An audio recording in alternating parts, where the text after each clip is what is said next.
البنات، كي دايرين؟ لاباس عليكم؟ كلشي بخير؟ نتمنى تكونوا بخير وعلى خير وفي احسن الاحوال ان شاء الله. اليوم بغيت نوريكم احسن وصفه عندي ديال تطويل الاظافر بمكونات جد بسيطه ومتوفره في اي بيت. وإلا عجبكم الفيديو ديالي ما تنساوش ديروا لي لايك وتخليوا لي الراي ديالكم في التعليقات، وحتى اللي كيشوف الفيديو ديالي لاول مره ما ينساش يتابونا في لاشين ويفعل الميجا ديال الجرس باش يوصلوا الجديد ديال القناه. وندوزو دابا الوصفه هذه. غادي نحتاجو نصف حامضه،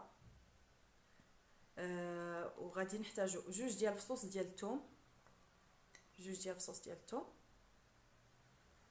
ودرت هنايا معلقه صغيره ديال الزيت. انا استعملت هنايا زيت ولور، كتعجبني زيت ولور لان فيها فيتامين او، وكيف كنعرفوا بلي الزيت راه حاجه اللي هي ضروريه للاظافر باش كتغذيها وكتطولها وكتعطيها لمعان، وسورتو فيها فيتامين او اللي كيحتاجوه الاظافر.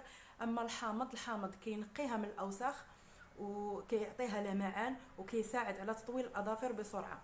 اما الثوم فهذاك راه غني على التعريف، الكل كيعرف باللي الثوم هي احسن حاجه كنطول لنا الاظافر. غادي شديت من بعد ما درت هنايا معلقه صغيره ديال الزيت، درت انا زيت ولور. هاد الحامضه هذه غادي نحركها بحال هكا حتى كتطلق الماء اللي فيها. من بعد غادي نعصرها فوق الزيت.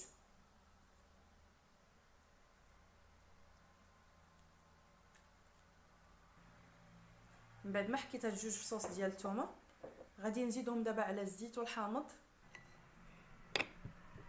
من بعد ما حكيت الثومه خلطتها دابا مع الحامض والزيت،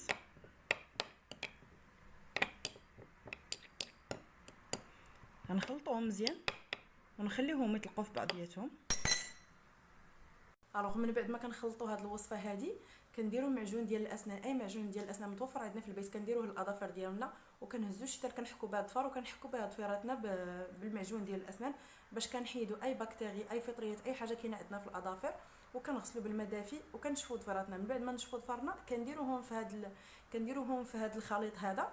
كتحطي ضفارك بحال هكا في هذا الخليط هذا لمده ديال ربع ساعه تقريبا كل يوم كتحطي ضفارك في هذا الخليط هذا. ومن بعد ملي دوز ربع ساعه غادي تغسلي يديك بالماء دافي. ونتمنى تعجبكم الوصفه ديالي وجربوها، وما تنساوش تخليوا لي الراي ديالكم في التعليقات.